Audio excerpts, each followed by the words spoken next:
¿Qué tal, amigos? ¿Cómo están? Muy buenas noches. Bienvenidos nuevamente a Si Tú Supieras. El día de hoy un personaje muy especial, personaje definitivamente que sí, porque yo creo que cuando usted lo ve en los medios de comunicación, dice, este señor, ¿cómo es que se llama? Se podrán preguntar, pero siempre saben de quién se trata porque es excepcional, es único, lo diría yo. Se trata de Dagoberto Gutiérrez. ¿Qué tal? ¿Cómo está? Buenas noches, bienvenido. Muchas gracias. ¿Cómo ha estado? ¿Bien? Quizás bien.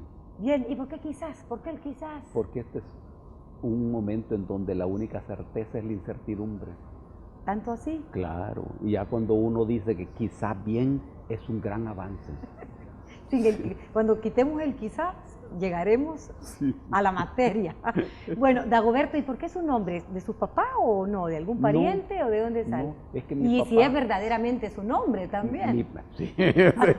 Empezando por eso. Mi papá era administrador Ajá. de una hacienda que pertenecía a don Cipriano Castro. Don Cipriano tenía un hijo, que era un abogado, Dagoberto Castro Gavidia. Y entonces, aunque yo nací el 12 de diciembre y tenía que llamarme Guadalupe, por el hijo del patrón, mi papá me puso Dagoberto. Ya. Dagoberto es el nombre del último rey de los clodoveos. ¿Y le gusta más el Dagoberto que el Guadalupe? Los dos me gustan. Los dos me gustan. Al fin y al cabo no es el nombre el que lo hace a uno, eso le iba a sino preguntar, que es uno el que hace al nombre. Ni la personalidad, ¿verdad? No define un nombre ni un papel. No. Toda persona tiene personalidad. Las personas no son personalidades, sino tienen personalidades. Todas las personas. ¿Y cómo es su personalidad? ¿Cómo es Dagoberto?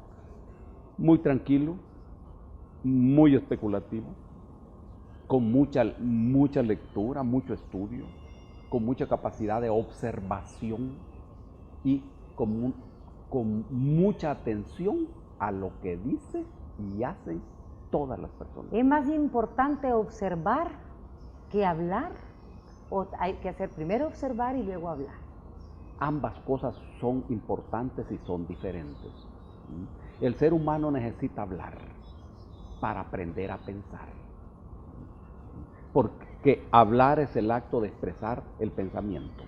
Y necesita observar, no solo mirar.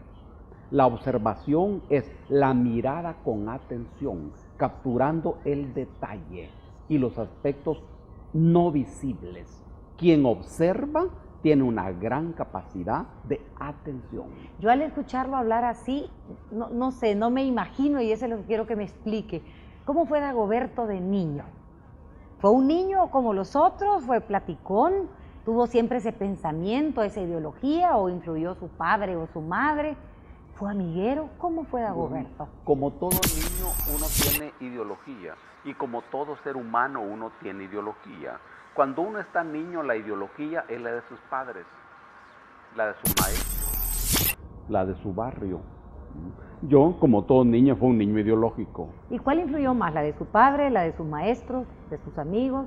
Mis padres, mi mamá y mi papá, fundamentalmente. ¿Están con vida todavía sus padres? No. Mi papá murió cuando yo tenía 7 años y mi mamá murió en 1983. Sintió, me imagino, ya la muerte. Un niño de 7 años ya siente y resiente también a la vida, tal vez, o a Dios, no sé, la pérdida de su padre. Sí. ¿Le hizo falta también su padre? Sí, porque en el caso de mi papá, era como mi guía intelectual. Yo aprendí a leer en Santana, en una escuela privada, en el barrio San Miguelito. Y antes de ir a primer grado, yo leía libros. Y mi papá me regaló mi primer libro, que se llama Al Polo Norte en Velocípedo. Es la historia de un polaco de apellido Bersinski. Y fue de sus primeros libros, o sea que una obra literaria bastante profunda, diríamos, para un niño tan pequeño. Él me regaló ese libro. Y con él leía todos los días a las 6 de la tarde, sentado yo en una silla y él acostado en una hamaca, la prensa y el diario de hoy, sobre todo la parte internacional.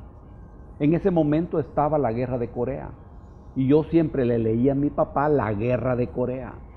Aparte de eso, veo que usted tiene muy buena memoria, porque recordar todo esto, estamos hablando de qué edad prácticamente. Unos 5, 6 años. 5 años, unos 5 años. ¿Y cuál fue la experiencia que podría decir que a usted le marcó su infancia, su etapa infantil? Mi rebeldía. ¿Era un niño rebelde? Muy rebelde. ¿Contra el mundo? ¿Contra la familia? No, ¿Contra no, quién? contra lo que yo consideraba injusto de mis padres. ¿Y qué era, por ejemplo? Un ejemplo, ¿qué era lo injusto de su padre? Cualquier ¿Hacerlo comer cosa, algo? cualquier ¿Jugar cosa, algo? o no darme algo. Por ejemplo, nosotros vivíamos en San Jacinto, que es un cantón que está entre Santana y Texas. Un día, parece que era mi cumpleaños, algo no me dio mi papá y me fui para la montaña. Mi papá tenía una lechería, vivíamos en una casa muy grande. Como a las 6 de la tarde me fui para una loma en rebeldía. Claro que cuando llegó la noche me arrepentí y tuve que regresar. Y la rebeldía no la podemos llamar nosotros más normalitos, así como caprichitos, no. ¿Hay diferencia entre rebeldía y capricho o no? Sí, cómo no. Hay diferencia. No era un capricho, porque tenía una expresión muy concreta. Irme de la casa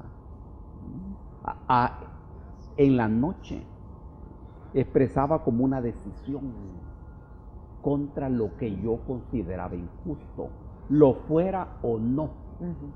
Había ahí un fermento ético y era contra mis padres porque con ellos tenía relación. Claro que mis padres no eran injustos conmigo, gente maravillosa. ¿Dónde nació? En Santana. ¿En la capital o en este pueblito que está haciendo mención? No, ¿Ahí? no, en Santana, Ya. sí. ¿Hay hermanos también de Goberto? Sí, fuimos 8 hermanos. 8 hijos. Tengo 7 hermanos. Ya, bueno, vamos a ir a una pausa, pero le voy a lanzar una pregunta. Quiero saber cómo fue su vida de estudiante, tanto de niño como de adolescente. Correcto. Bueno, cuando regresemos. Magnífico. Niño inquieto, también lo sabremos en breve.